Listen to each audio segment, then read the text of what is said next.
Bom dia e bem-vindos à audioconferência da Klabin. Neste momento, todos os participantes estão conectados apenas como ouvintes. E mais tarde, iniciaremos a sessão de perguntas e respostas, quando as instruções para os senhores participarem serão fornecidas. Caso necessitem de alguma assistência durante a audioconferência, queiram, por favor, solicitar a ajuda de um operador, digitando *0 em seu telefone.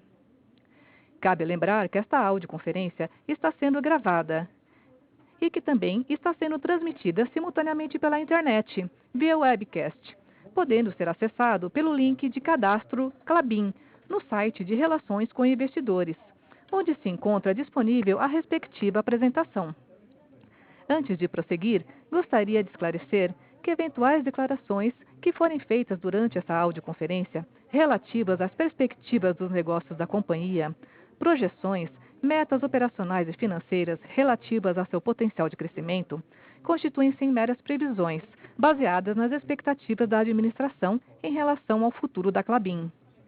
Estas expectativas são altamente dependentes das condições do mercado, do desempenho econômico geral do país, da indústria e dos mercados internacionais, portanto, sujeitas a mudanças. Estão conosco hoje em São Paulo o Sr. Cristiano Teixeira, Marcos Ivo e demais diretores da Klabin. Inicialmente, o Sr. Cristiano fará comentários sobre o desempenho operacional da companhia no segundo trimestre de 2020. A seguir, os diretores responderão às questões que eventualmente sejam formuladas.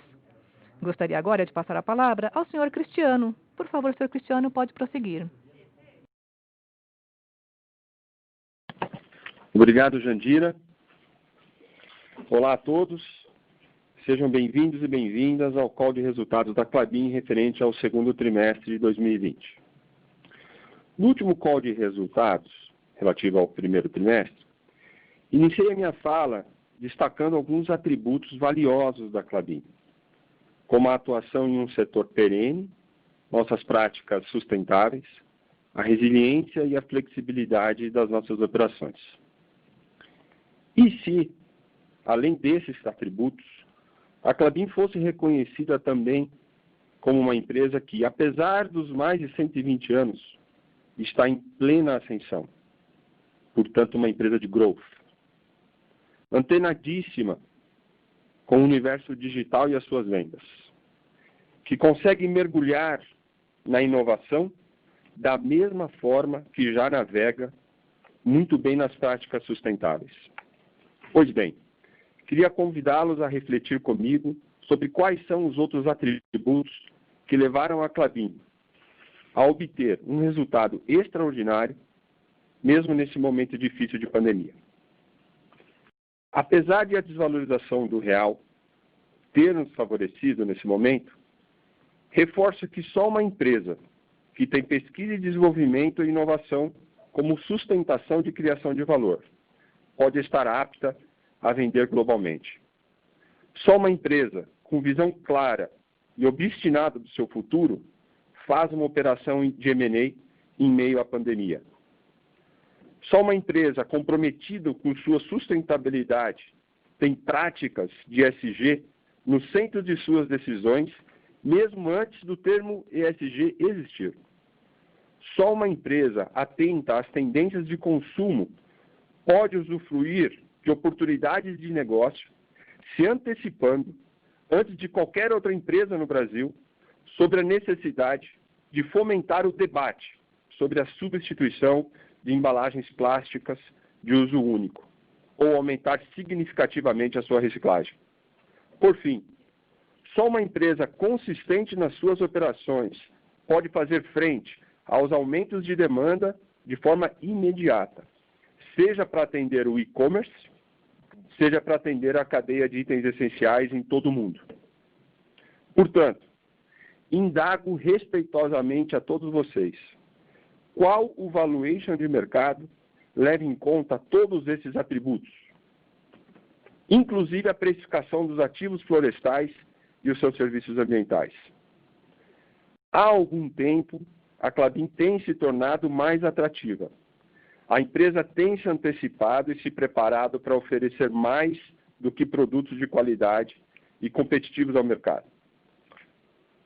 Por isso, acho interessante dividir, que todos reflitam sobre o que eu indago aos senhores respeitosamente.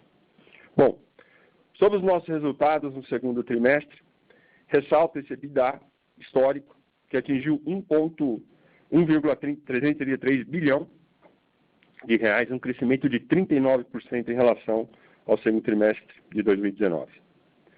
Passo agora a palavra para o Marcos Ivo, que vai detalhar os números financeiros da companhia no trimestre. Obrigado, Cristiano. Bom dia a todos. Mais uma vez, se valendo do seu modelo de negócio integrado e flexível, da eficiência operacional, forte cultura e engajamento dos seus colaboradores, a Klabin entregou sólidos resultados no segundo trimestre de 2020. Dentre os destaques do período, menciono 3. O maior EBITDA ajustado da sua história para um único trimestre, que atingiu 1.333 bilhões de reais, crescimento de 39% quando comparado com o igual período do ano anterior. O fluxo de caixa livre ajustado no trimestre de 1.370 bilhões e também chamou a atenção para a aprovação no Conselho de Administração das políticas de endividamento financeiro e dividendos e juros sobre o capital próprio, formalizando e dando total transparência para importantes métricas financeiras da companhia. Essas políticas estão disponíveis no site de RI da Klabin. Na página 3, o volume de vendas aumentou 5% na comparação anual, atingindo 858 mil toneladas. A participação no mercado externo foi de 52%, 5 pontos percentuais acima do mesmo período de 2020. Ainda no mesmo slide, a receita líquida no período foi de aproximadamente 3 bilhões de reais, aumento de 14% versus o segundo trimestre de 2019. Esse crescimento é explicado principalmente pelo aumento no volume de vendas e a depreciação do real frente ao dólar, que favorece a parcela de vendas da companhia para o exterior. Como já mencionado, o EBITDA ajustado no segundo trimestre de 2020 foi de 1.333 bilhões de reais e a margem EBITDA no período foi de 45%, aumento de 8 pontos percentuais na comparação anual. Na página 4, passo aos destaques das unidades de negócio.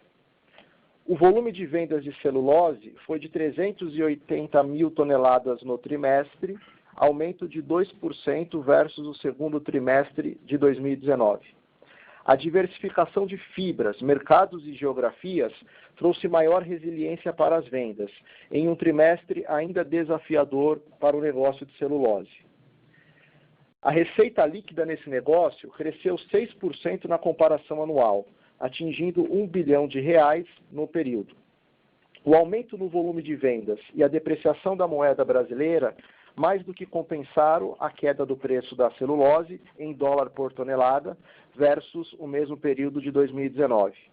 Destaco o bom desempenho da celulose fluff, que apresentou alta no preço, contribuindo para esse resultado.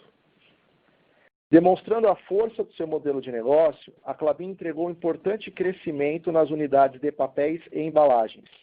O portfólio diversificado e a exposição a indústrias de primeira necessidade, tais como o mundo dos alimentos e higiene pessoal, colaboraram para esse resultado.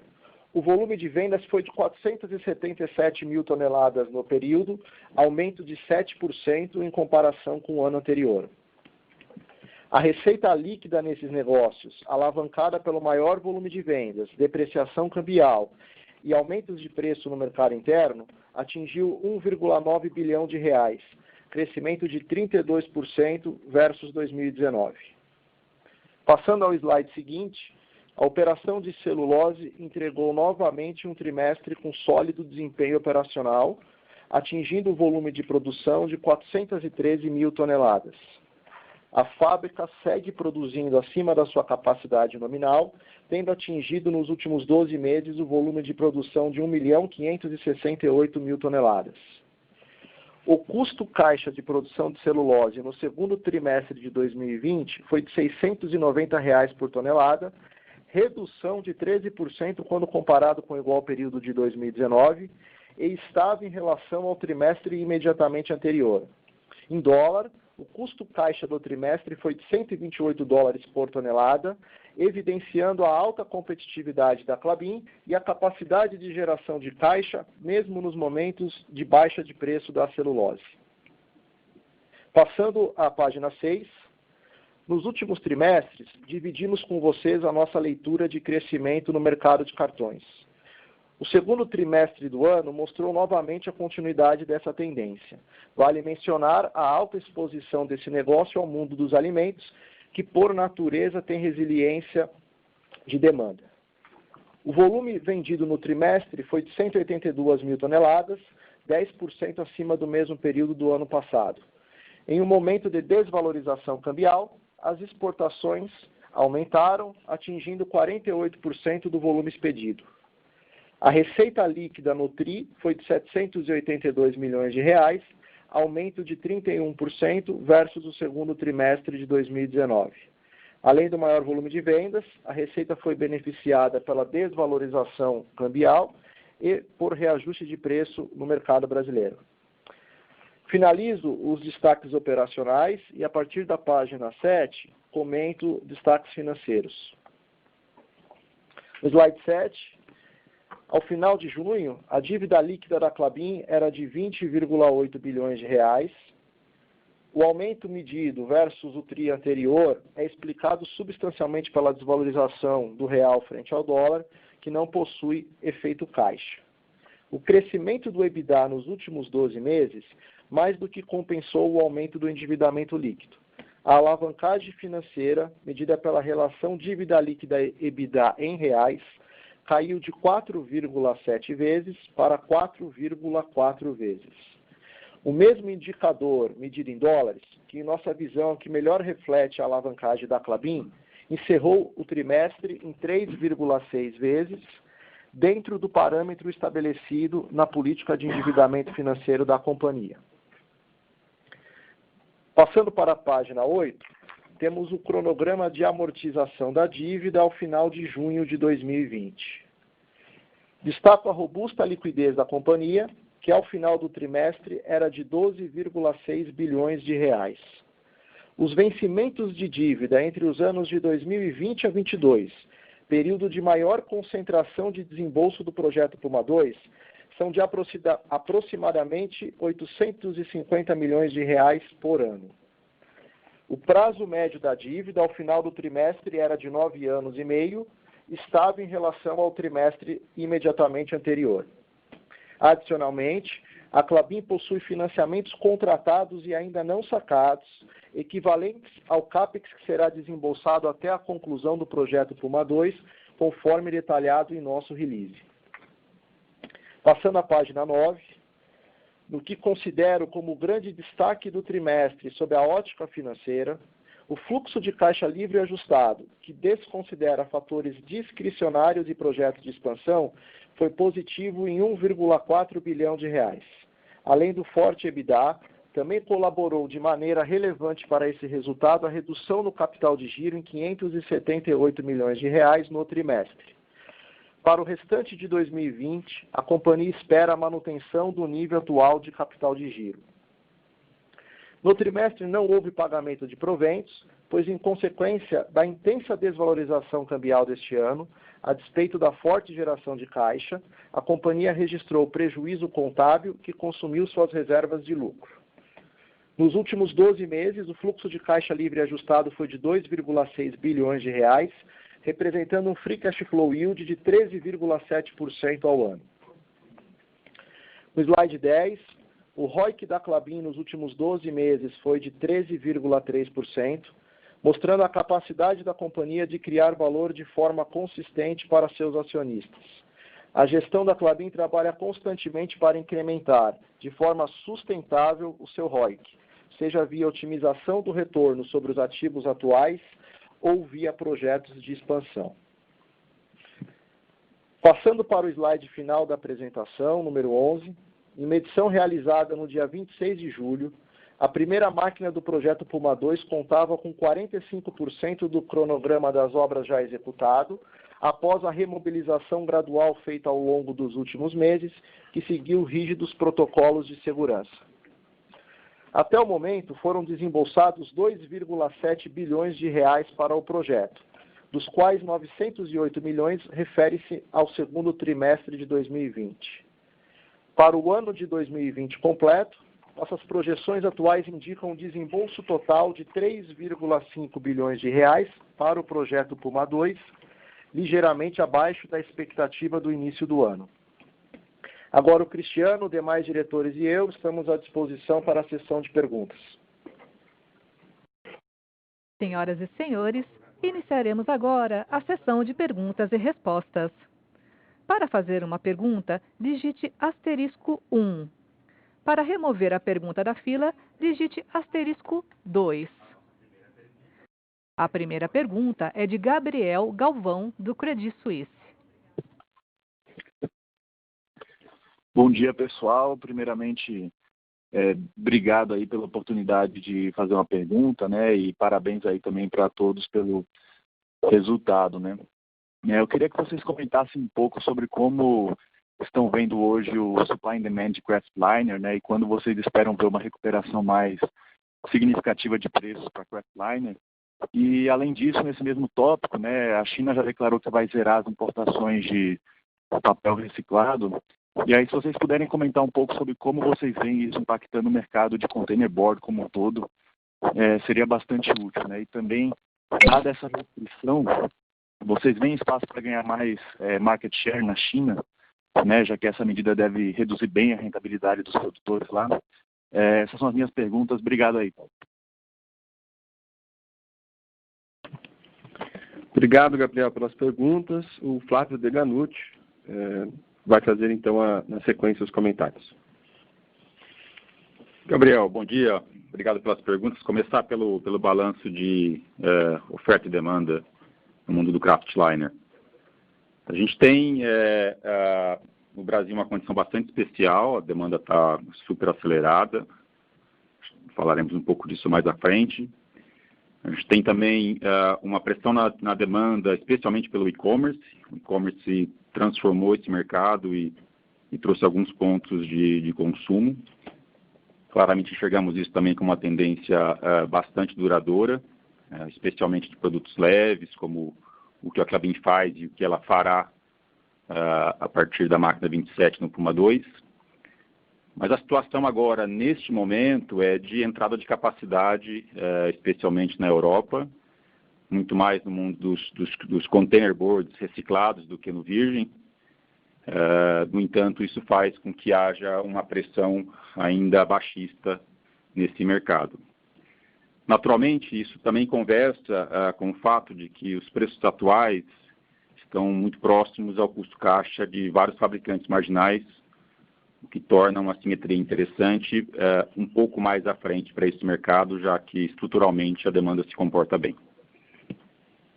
O outro elemento que você trouxe, ele também tem uma relevância super importante, já que a China, que chegou a importar em 2016 28 milhões de toneladas de apara, e que deve terminar esse ano com uma importação de 7 milhões, fez o anúncio de que não importará aparas a partir do ano que vem.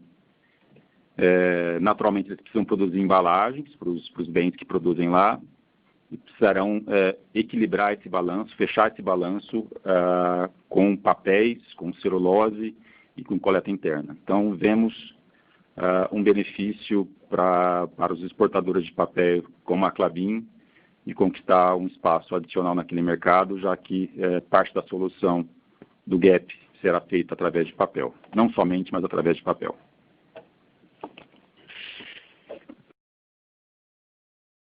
Ok, muito claro. Obrigado. A próxima pergunta é de Márcio Farid, do JP Morgan. Bom dia a todos. Obrigado pela oportunidade. Parabéns, Cris, em time aí por um trimestre interessante, apesar de desafiador, né? Eu tenho duas perguntas. A primeira para o Nicolini, se ele estiver na linha. Eu imagino que sim. Nico, você pode comentar para a gente, por favor, como você está vendo o mercado de celulose, principalmente na China e na Europa, como tem sido as últimas negociações com os compradores e o que a gente pode esperar para o terceiro trimestre e indo para o final do ano. Minha segunda pergunta do lado de caixas Brasil, sinceramente eu tenho ficado um pouco confuso com os dados de ABPO, não parece ter uma tendência clara, tem sido um pouco volátil.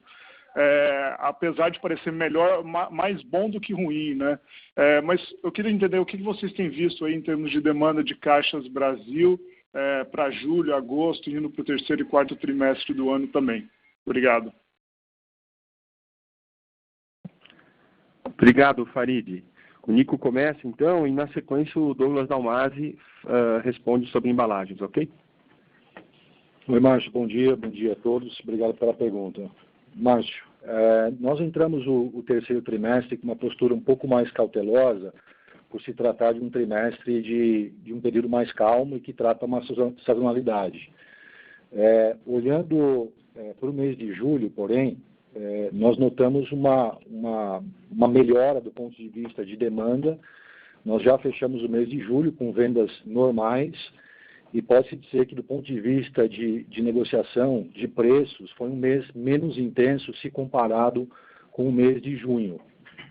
Acho que houve um descolamento do preço de eucalipto de outras fibras curtas, né? No segundo trimestre, mais especificamente em junho, a questão de preço estava um pouco mais nebulosa, porém, o preço de eucalipto acho que está muito mais transparente agora, está estável. Então, julho foi um mês bom de vendas. Agosto, nós já temos os preços, tanto na Europa quanto na China, estáveis. Nós não vislumbramos nenhum tipo de correção de preços nesse mês.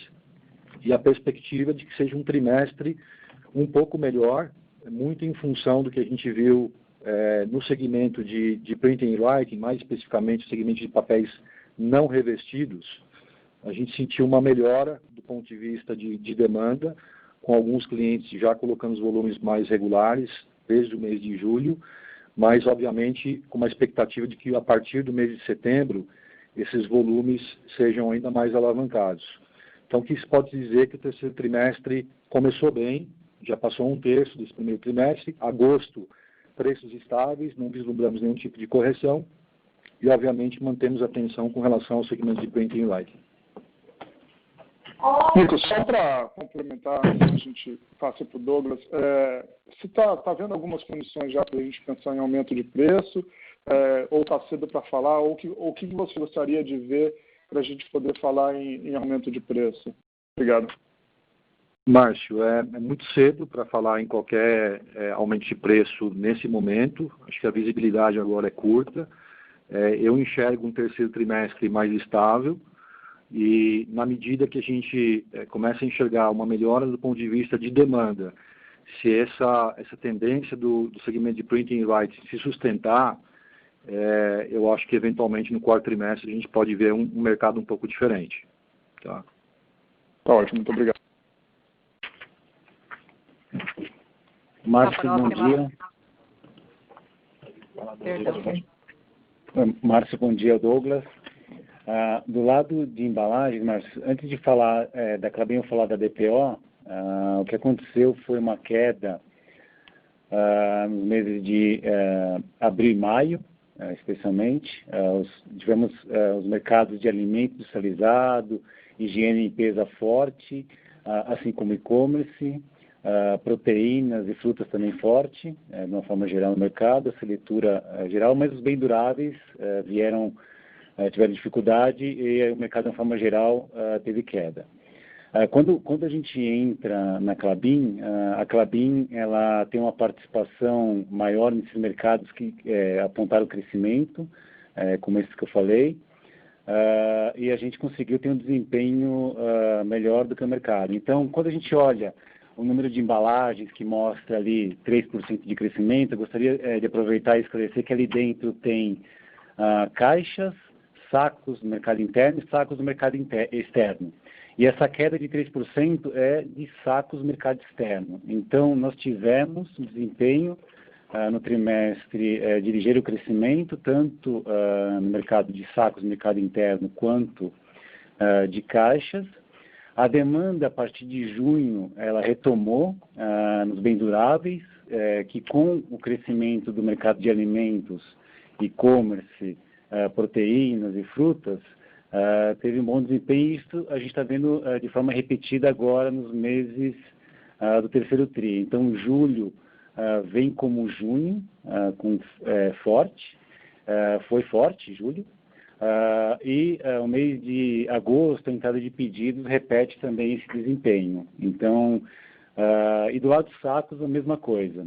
Retomada, a gente percebeu logo que a entrada da pandemia uma parada desse mercado, repentina, pela parada das obras em geral, mas a alta construção, juros baixos, fez com que esse mercado retomasse a partir de julho, e a gente está vendo isso se repetir agora nesses meses do terceiro tri. Então, o terceiro tri mostra um bom desempenho no mercado de embalagens de uma forma geral, e a exportação de sacos também agora a gente vê ela retomando.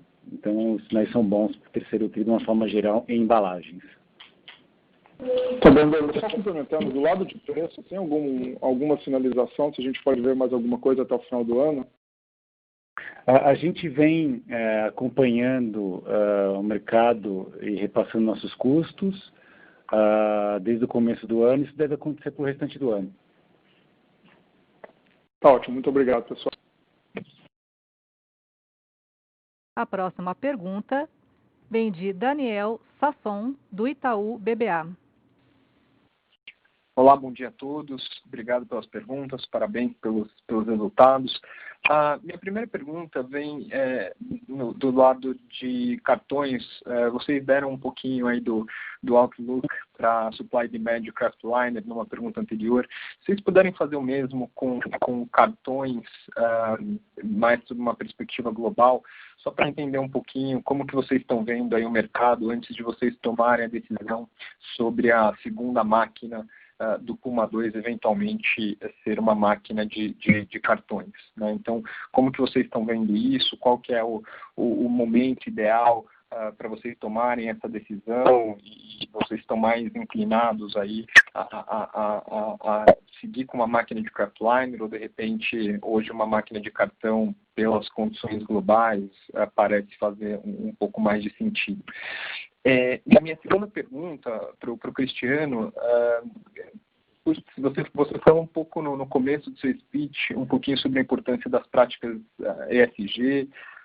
A Klabin possui um saldo positivo aí de aproximadamente 4 milhões de toneladas de carbono equivalente. Esse é um mercado que tem se desenvolvido um pouco mais nos últimos tempos, mas ainda não é um mercado super maduro, principalmente no Brasil, né? Na visão de vocês, quais são os próximos passos para, de repente, esse mercado deslanchar? E para a Klabin, quais ganhos financeiros podem potencialmente vir desses créditos de carbono, né? Que é um negócio particularmente interessante aí para empresas como vocês, o que são carbon positive. Obrigado, pessoal. É isso do meu lado. Obrigado, Sasson. O Flávio Deganutti vai comentar então um pouco sobre os drivers do mercado de cartões, e eu volto para comentar um pouco sobre ESG. Oi, Sasson, bom dia. Bom, vamos lá. Falando um pouco mais do supply no começo, é uma situação mais equilibrada, tem muito pouco anúncio de capacidade futura, à exceção da China. É um mercado menor que o mercado de container boards como um todo, e é um mercado que se comportou muito bem durante a pandemia. Então, a gente está num exercício aqui bastante profundo, com especialistas da Klabin e com apoio de consultorias, para comparar a demanda futura, tanto no mercado de Kraftliner virgem, quanto no mercado de cartões. Não é um exercício simples, a gente está aqui claramente buscando o quanto disso é duradouro, por exemplo, no e-commerce, por exemplo, o efeito de permanência de algum home office, mesmo depois do fim da pandemia, e especialmente pelo fato da gente estar atuando em embalagens, papéis e embalagens de fontes de fibra, que são naturalmente renováveis, biodegradáveis, compostáveis.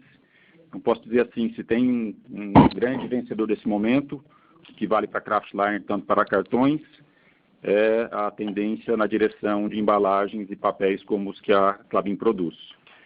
Esse processo demora um pouco mais, é um processo cuidadoso e, claro, com tanta instabilidade que a gente vê neste momento, precisamos avançar até o final do ano para uma definição. Da minha parte é isso aí.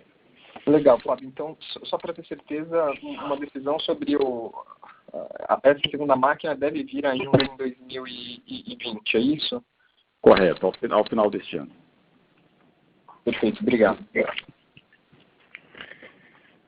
Sasson, então, comentar um pouco sobre as questões de ESG. Veja só, se a gente, principalmente para vocês que acompanham esse setor há algum tempo, né, setor de florestas cultivadas, as práticas de sustentabilidade em todo o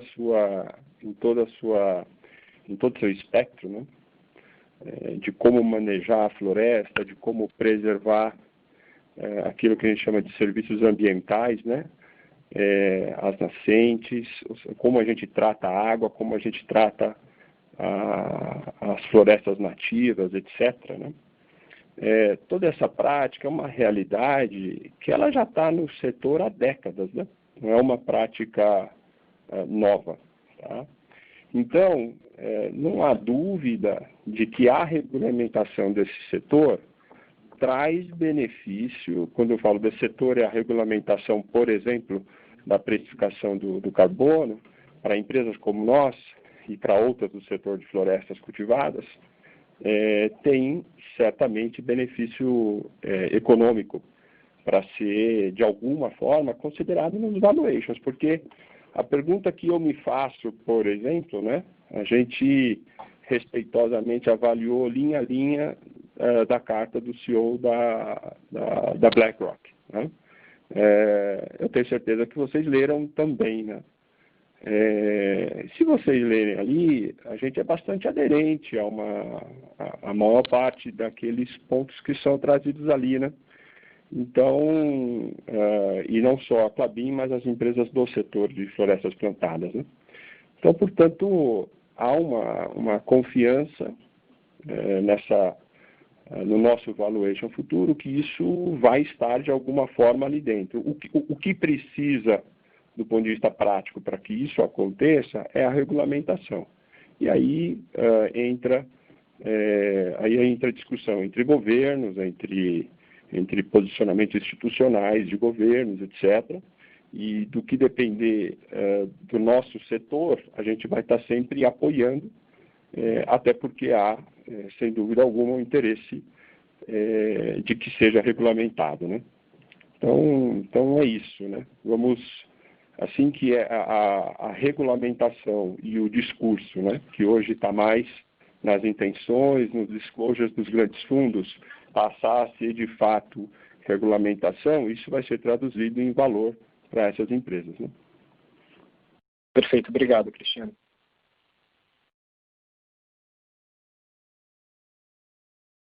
A próxima pergunta é de Thiago Lofiego, do Bradesco BBI.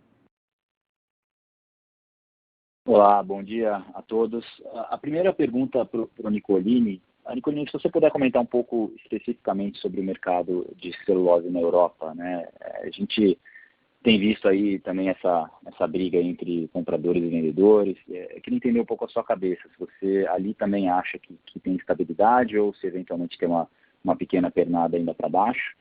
E também se você puder comentar de uma maneira mais geral aí, talvez pensando em Europa, China, como é que está a dinâmica de estoque na cadeia, né? Então, a gente também tem ouvido falar que alguns papeleiros se aproveitaram desse momento aí de preço potencialmente no low e estão rodando com estoque um pouco acima do normal. Então, só queria entender o que você tem ouvido aí sobre isso. E a segunda pergunta em relação para o Cristiano, em relação à governança. Queria primeiro parabenizar aí pelo processo dos royalties, né? Acho que é uma evolução bem clara aí, né, nessa questão, acho que faz total sentido. eu queria entender qual que é o próximo passo, Cristiano, nessa vertente de governança, né? Eventualmente, depois do Puma 2 completo, fazer uma migração para novo mercado, não sei se você já... É um assunto que está sempre sendo perguntado, mas se tem, de repente, um direcionamento um pouco maior para isso agora, ou está muito cedo, ou se tem algumas outras veias aí dentro de governança que vocês estão trabalhando. Obrigado. Obrigado, Lufiego. Então, o Nico começa a responder, depois eu volto aí com você. Oi, Tiago, bom dia. Obrigado pela pergunta. Como eu mencionei, Tiago, o mês de julho, na realidade, foi um mês de vendas normais para a Klabin. Um mês, do meu ponto de vista, melhor se comparado a junho, com negociações menos intensas. Acho que muito por conta de os preços, como eu disse, estarem mais transparentes, mais claros. Na Europa, 90% das nossas vendas estão vinculadas ao FOEX, e mesmo aquelas vendas que não estão vinculadas ao FOEX, nós já temos a confirmação agora, inclusive, para o mês de agosto, de preços estáveis. Como eu reportei, a gente não espera nenhuma correção de preço para o mês de agosto, nem na Europa, nem na China. As nossas vendas para esse trimestre estão sendo puxadas principalmente para o mercado interno, a gente escuta uma melhora, enxerga uma melhora nas vendas do mercado interno, porém não em detrimento de vendas menores do mercado externo. O mercado externo permanece estável. Do ponto de vista de disponibilidade de volumes, tanto no mercado da China quanto no mercado da Europa, nota-se uma redução do volume de vendas dos produtores integrados. Não era um volume muito substancial, de qualquer forma, mas já se enxerga uma redução desses volumes. Tá?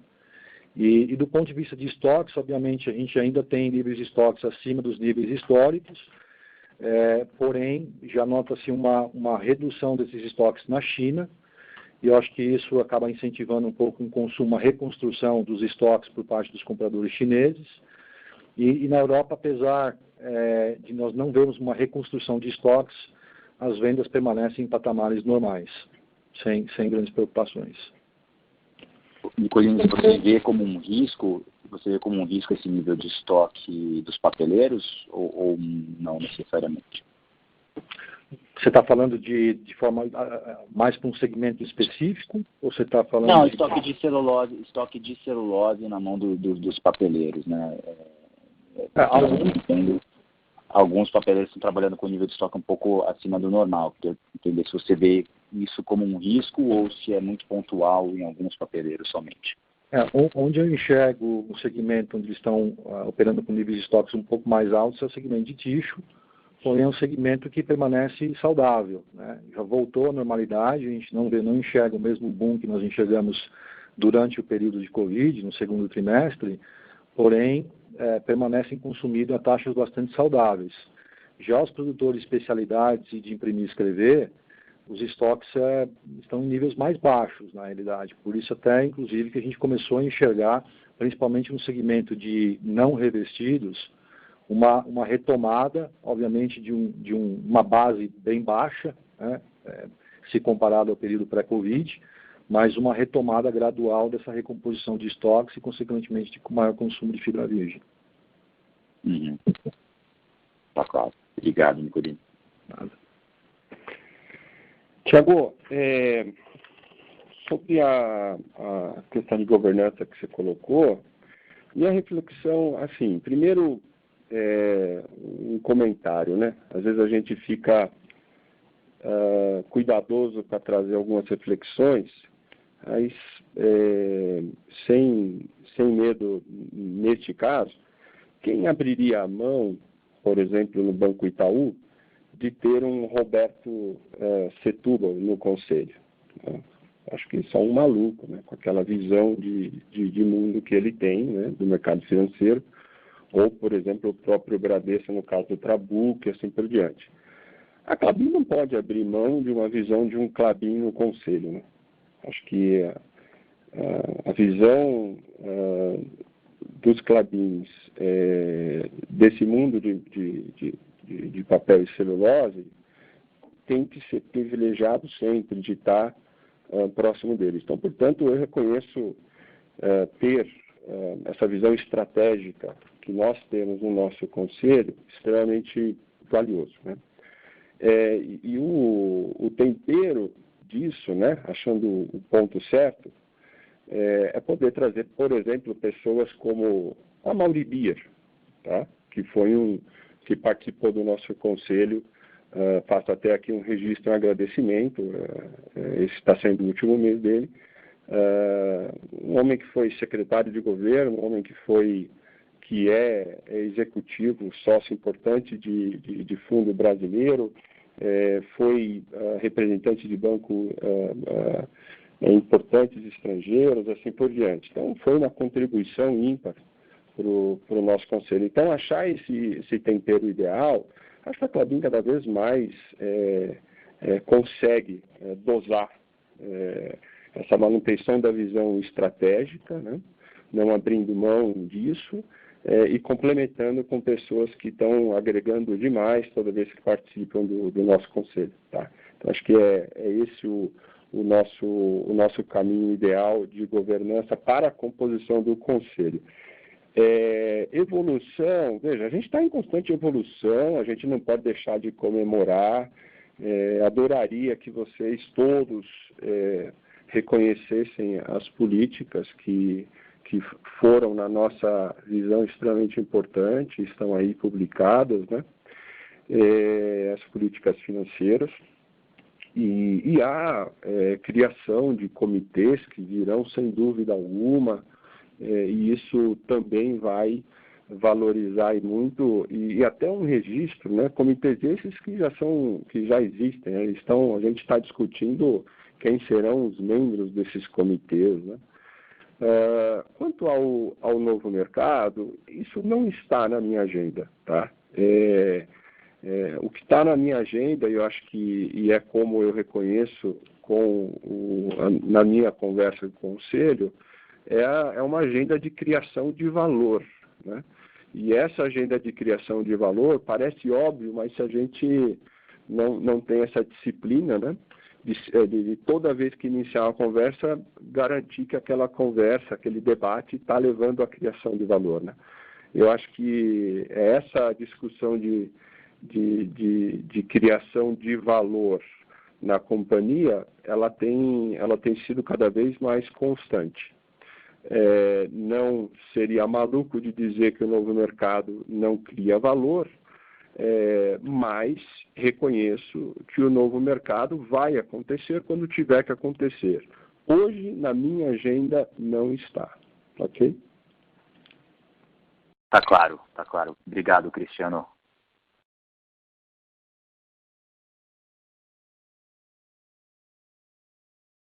A próxima pergunta, em inglês, vem de Carlos de Alba, do Morgan Stanley.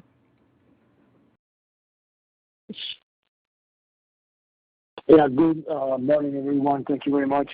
So first question is on the expectation for pulp cash costs in the coming quarter or in the coming second half of the year.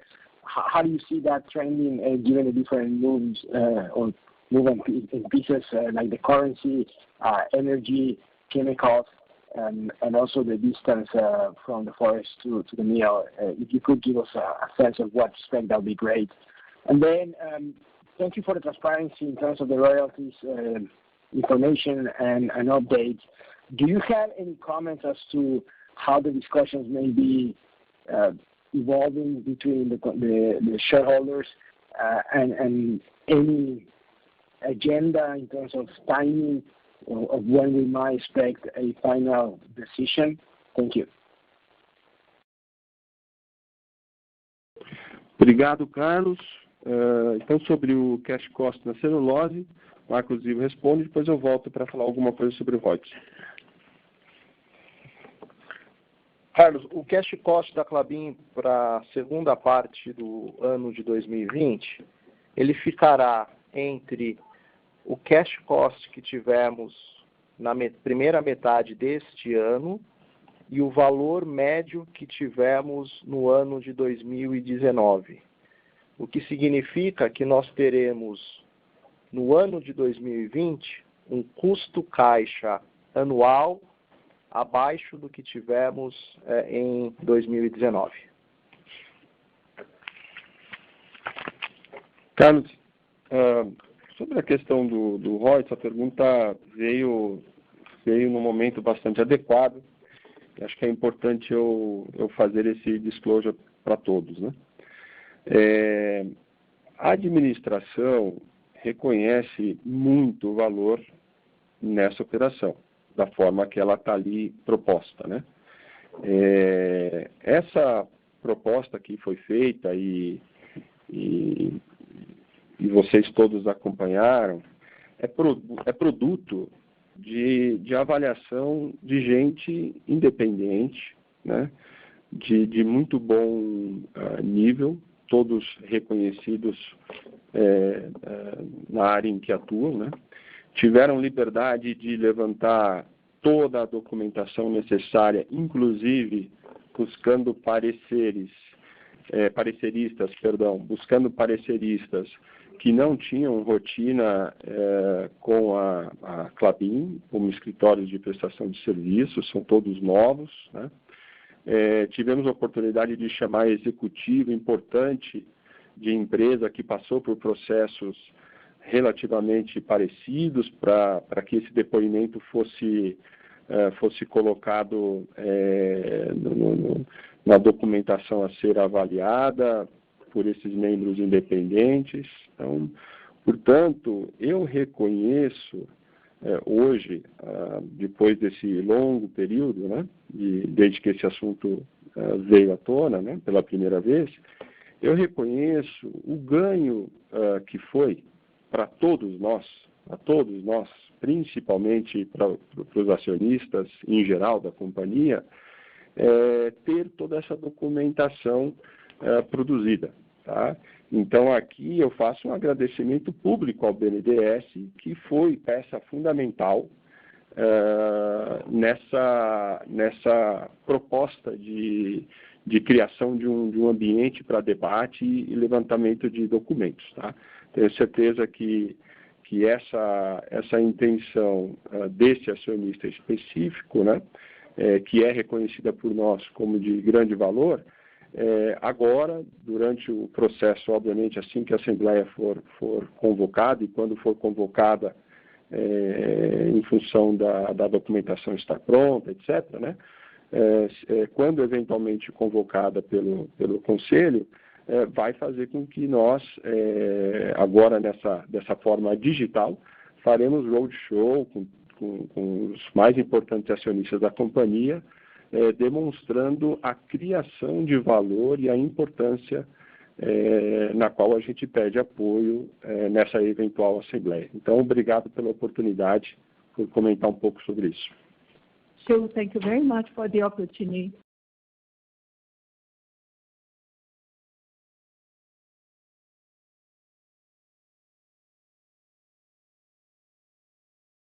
A próxima pergunta, em inglês, vem de George Staffos, do Bank of America.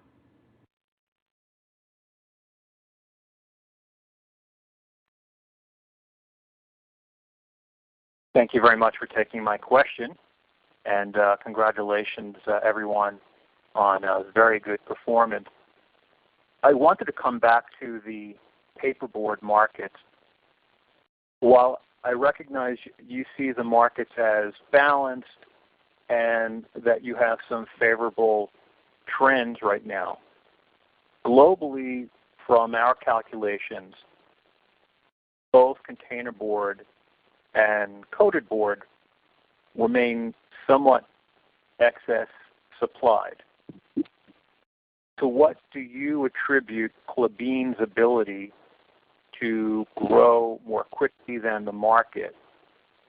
Is it cost position? Is it obviously currency helping a bit? And to what degree do you think you can continue to gain market share in containerboard and in coated board if, in fact, the dollar begins to depreciate? Secondly, there was an earlier question on pulp costs. Can you remind us, both for paper and for pulp, what we should be putting into our models for the maintenance for Monte Alegre? Should we similarly expect a 90 million real increase in cost for third quarter. The Puma outage, the 15-month cycle is in the fourth quarter. What should we be mindful for there in terms of cost? And my last question is, it is nice to see the corrugated box markets, Brazil, performing so well. However, comparisons get more difficult in the fourth quarter. Do you expect or the stability anyway can continue, and why do you believe that? Thank you so much. Obrigado, George. Eu vou te pedir uma gentileza, tá? A sua última pergunta cortou. Se você puder repetir a última pergunta, por favor. Question. The sound was very not. I apologize. I will repeat it. Bottom line, the corrugated box markets in Brazil face more difficult comparisons in the fourth quarter. Do you believe that you can maintain, that the market can maintain the current trend of stability into the fourth quarter, even with much more difficult volume comparisons, and why? Ok, obrigado, George. Então, a gente começa com o Flávio Deganutti. Na sequência, o Marcos Ivo volta com a questão do cash cost de celulose e o Douglas Dalmasi fecha a resposta sobre papelão ondulado. Oi, George. Prazer em falar de novo com você. Vamos lá, vou colocar os dois mercados, o mercado de cartão e o mercado de containerboard. A Klabin ela não olha esse mercado como um todo, ela busca o pedaço do mercado que mais conversa com seus produtos. Então, na exportação especialmente, quando eu olho o mercado de cartões, os nossos alvos são os cartões para líquidos, os cartões que estão associados às embalagens cluster para beverages, os cartões associados a alimentos industrializados, com ou sem barreiras à água, à umidade, à gordura, a vapor de água. E são mercados que têm muito mais especialidade do que o grande mercado olhado como um todo. E é assim que a gente se posiciona e, portanto, consegue associar ao nosso produto mais valor do que uma abordagem mais ampla. O mesmo vale, especialmente agora, para o mundo do kraftliner. A gente está atacando o mercado do kraftliner virgem. Nós somos bastante felizes com a inovação que conseguimos fazer. Você conhece um pouco do Eucaliner, um conceito novo de kraftliner feito com 100% fibras de eucalipto, que é leve comparado com produtos equivalentes, ou seja, eu consigo fazer uma caixa mais leve e que atua especialmente no mundo dos alimentos frescos, no mundo dos alimentos industrializados, no mundo das proteínas. E a gente sabe quais são os mercados que precisam desse tipo de produto. Então, de fato, é uma competição de nicho, é a busca por onde há uma associação de valor ao nosso tipo de produto e não olhar o balanço do mercado como um todo. Então, a partir dessa plataforma é que a gente enxerga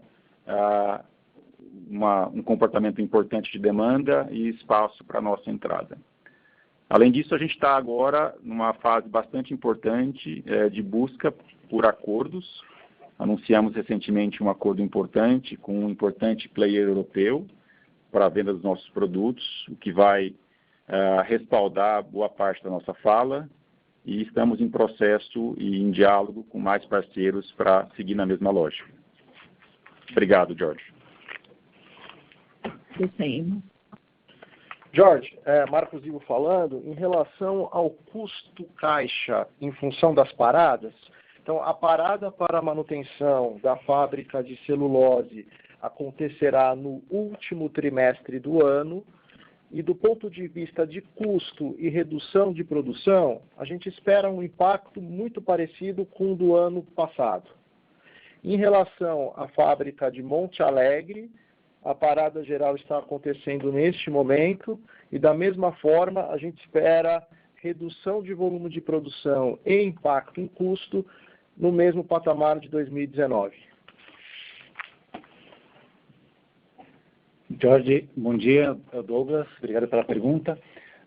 Sobre o mercado de papelão ondulado no 4T, fazendo uma ponte do 3T até lá, nós estamos, o 3T forte, como eu disse, e a nossa percepção é que isso deve acontecer até o 4T, sustentado pelo que a gente está vendo de uma forma geral no Brasil. Então, esses incentivos de curto prazo que o governo tem dado e também as pessoas consumindo mais, né, em supermercados, de uma forma geral, tem puxado os grandes setores desse mercado. E a gente percebe nas conversas com os clientes que isso deve sustentar até o final do ano. Tem alguns mercados também que são impactados por exportação, que a Klabin tem uma alta participação, como o mercado de proteína e frutas. A gente percebe também uma Black Friday bastante incentivada também, com força agora nesse 3T, que deve pegar um pouquinho do 4T. Então, de uma forma geral, isso que é a nossa visão até o final do ano. 4T ainda bom, fechando um ano com crescimento no acumulado. Tanto a BPO e a Klabin com crescimento ligeiramente acima do mercado. Para o ano que vem, aí a gente fica muito difícil ter previsibilidade hoje, de médio prazo, né? A gente fica meio na expectativa do que vai acontecer com o país economicamente e crescimento para o ano que vem. Então, se houver uma sustentação econômica do país, esse mercado normalmente ele cresce mais do que o PIB, então a gente tem expectativa que isso aconteça para o ano que vem. Next year.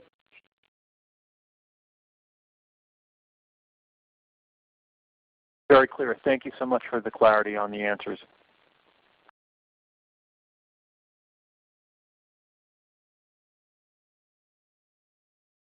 Senhoras e senhores, por gentileza, solicitamos que realizem uma única pergunta por analista. Obrigado. Nossa próxima pergunta vem de Cadu Schmidt, do UBS.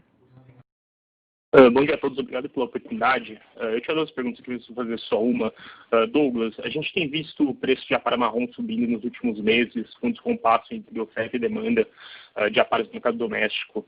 O que a gente pode esperar para os próximos meses aqui e como a Klabin vem navegando nesse ambiente? Obrigado. Obrigado, Cadu. O Douglas, então.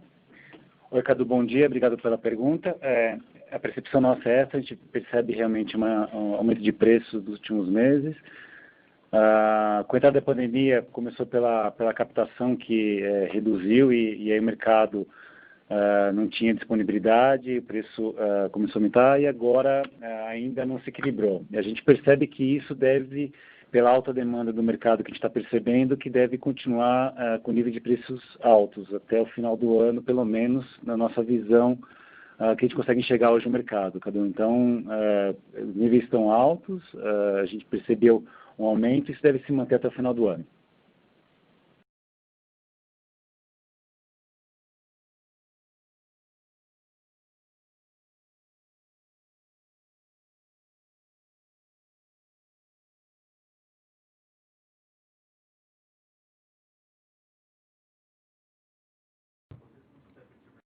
A próxima pergunta vem de Thiago Ugea, do Goldman Sachs. Oi, bom dia, obrigado pelas perguntas, parabéns pelos resultados. Eu não sei se ainda é possível fazer duas perguntas, mas a minha primeira pergunta seria para o Marcos, se ele puder comentar um pouquinho sobre o CAPEX, né? Mencionou que o CAPEX de Puma para esse ano deve ficar em torno de 3,5 bi. Se isso é um efeito de câmbio, se isso é estrutural e, de repente, passar um pouquinho de mais informação para o CAPEX total do projeto e para 2021. E para o Cristiano, se ainda tiver tempo, mencionou as questões de ESG. Eu não sei, Cristiano, se você pode comentar um pouquinho sobre essa questão de crédito de carbono, como vocês estão vendo essas decisões sobre como vai ser adotada a política para considerar o crédito de carbono. Acho que existe uma certa discussão sobre empresas que têm ativos florestais, mas que façam uso desse ativo florestal, se ela seria enquadrada ou não. qual é a visão de vocês na Klabin sobre esse tema, pensando mais no longo prazo? Obrigado. Obrigado, Thiago. Vamos responder as duas sim, a gente só vai tentar ser mais curtinho, tá? Marcos? Thiago, o CAPEX do Puma II, então no início do ano nós tínhamos indicado um desembolso para 2020 de 3,8 bilhões de reais e agora a gente está indicando 3,5, 300 milhões a menos neste ano. Isso é carregado para o ano seguinte, tá? Não tem nenhum fato especial, é simplesmente aí um pequeno ajuste, e o que é bom é ir empurrando esse desembolso para o ano que vem. Em relação do ano que vem, 2021, a expectativa permanece num desembolso em torno de 2,5 bilhões de reais e o montante total do projeto permanece inalterado. Falando de CAPEX da Klabin, operações correntes fora Puma II, a gente terá um desembolso neste ano entre 900 milhões a 1 bilhão de reais. Então, só para clarificar, então o CAPEX, né, desses 300 milhões a menos esse ano, ele não cai em 2021, ele deve cair para frente de 2021, é isso? Não, ele entra provavelmente no ano de 2021. A gente vai refinar esses orçamentos no próximo call, quando a gente der uma indicação do CAPEX para o ano de 2021, a gente terá um número mais preciso, mas acho que a mensagem importante é que não tem nenhuma mudança estrutural, o custo total do projeto está mantido, e para este ano o desembolso de 3,5. Tá claro, obrigado. Tiago, até pelo tempo, eu vou procurar fazer uma resposta curta da seguinte forma. A regulamentação, o tema seria um pouco mais complexo, longo, eu não vou entrar tanto no debate aqui agora, como eu comentei na outra resposta, leva em consideração a posição institucional de governos e acordos entre blocos, etc. Então, esse é um tema que a gente mergulha e se posiciona constantemente pela IBAC, né? Agora, eu só deixo uma reflexão, para a gente não entrar tanto no técnico e fazer a reflexão, se cada um de nós, por mais negacionista que a nossa personalidade às vezes possa impor a não crença em algumas coisas, mas que cada um de nós, hoje, com as informações disponíveis, acredita que há, de alguma forma, aquecimento global. Então, existem posições oficiais da própria ONU dizendo que há ação por empresas e indivíduos e governos que podem ajudar para que não haja o levantamento da temperatura em 1,5 graus em 2050, por exemplo, só para pegar essa reflexão. Se cada um de vocês, e nós aqui temos essa crença, cada um de vocês aceitam essa reflexão de aumento dessa temperatura e quais são os efeitos dela